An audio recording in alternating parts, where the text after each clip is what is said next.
And maybe we'll finish with at the Sun. The book ends with two poems called Sun. One is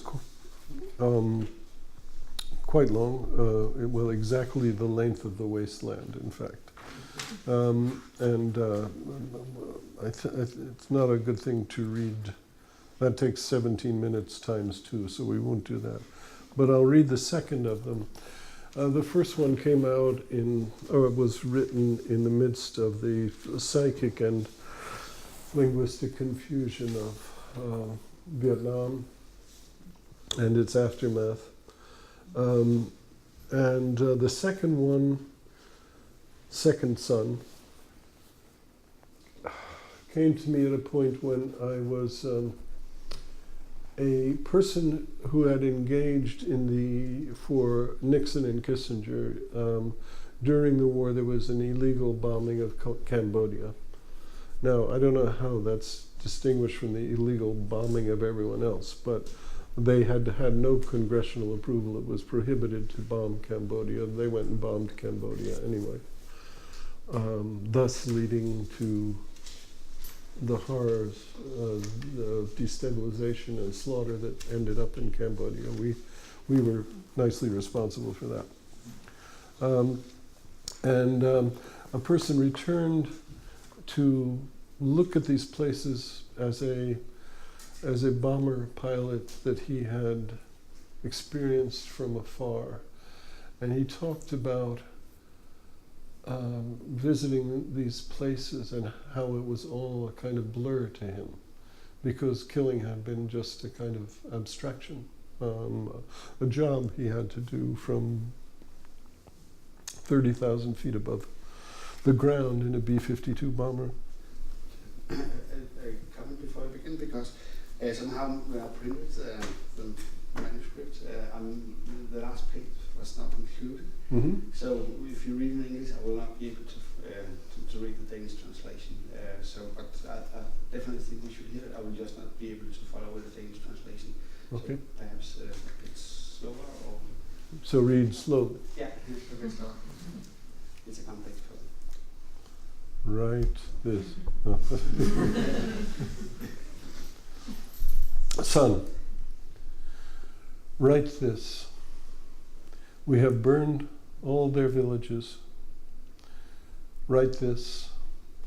We have burned all the villages and the people in them. Write this. We have adopted their customs and their manner of dress. Write this. A word may be shaped like a bed, a basket of tears, or an X. In the notebook it says, it is the time of mutations, laughter at jokes, secrets beyond the boundaries of speech. I now turn to my use of suffixes and punctuation, closing Mr. Circle with a single stroke, tearing the canvas from its wall, joined to her, experiencing the same thoughts at the same moment, inscribing them on a loquat leaf. Write this. We have begun to have bodies, a now here and a now gone, a past long ago and one still to come. Let go of me, for I have died and am in a novel and was a lyric poet, certainly, who attracted crowds to mountaintops. For a nickel, I will appear from this box.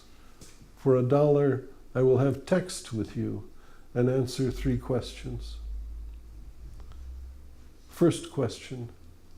We entered the forest, followed its winding paths, and emerged blind.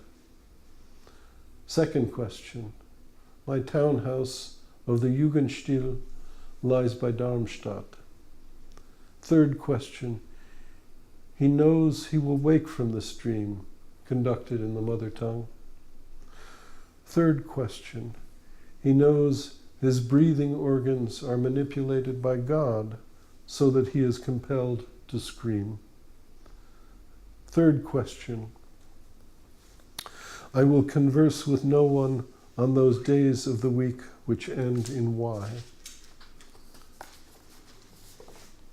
which is every day in English. Write this. There is pleasure and pain, and there are marks and signs. A word may be shaped like a fig or a pig, an effigy or an egg, but there is only time for fasting and desire, device and design.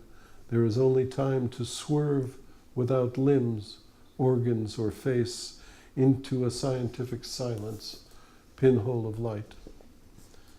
Say this. I was born on an island among the dead. I learned language on this island, but did not speak on this island. I am writing to you from this island. I am writing to the dancers from this island. The writers do not dance on this island. Say this. There is a sentence in my mouth. There is a chariot in my mouth. There is a ladder. There is a lamp whose light fills empty space and a space which swallows light. A word is beside itself. Here the poem is called What Speaking Means to Say, though I have no memory of my name. Here the poem is called Theory of the Real. Its name is Let's Call This, and its name is called A Wooden Stick. It goes, yes, yes, no, no. It goes one and one. I have been writing a book, not in my native language, about violins and smoke, lines and dots, free to speak and become the things we speak, pages which sit up, look around, and row resolutely toward the setting sun. Pages torn from their spines and added to the pyre so that they will resemble thought. Pages which accept no ink. Pages we've never seen, first called Narrow Street, then Half a Fragment, Plain of Jars or Plain of Reeds, taking each syllable in her mouth, shifting position and passing it to him. Let me say this, Nyak Luang is a blur. It is Tuesday in the hardwood forest. I am a visitor here with a notebook. The notebook lists my new words and flag above white. It claims to have no inside, only characters like A against herself, B, C, L and N, Sam, Hans Magnus, T Sphere, all speaking in the dark with their hands. G for Gramsci or Goebbels, blue hills, cities, cities with hills, modern and at the edge of time. F for alphabet, Z for A, and H in an arbor, silent, shadow, silent wreckage, W or M among stars. What last? Lapwing, tesseract, X perhaps for X. The villages are known as these letters, humid, sunless. The writing occurs on their walls. We'll stop there.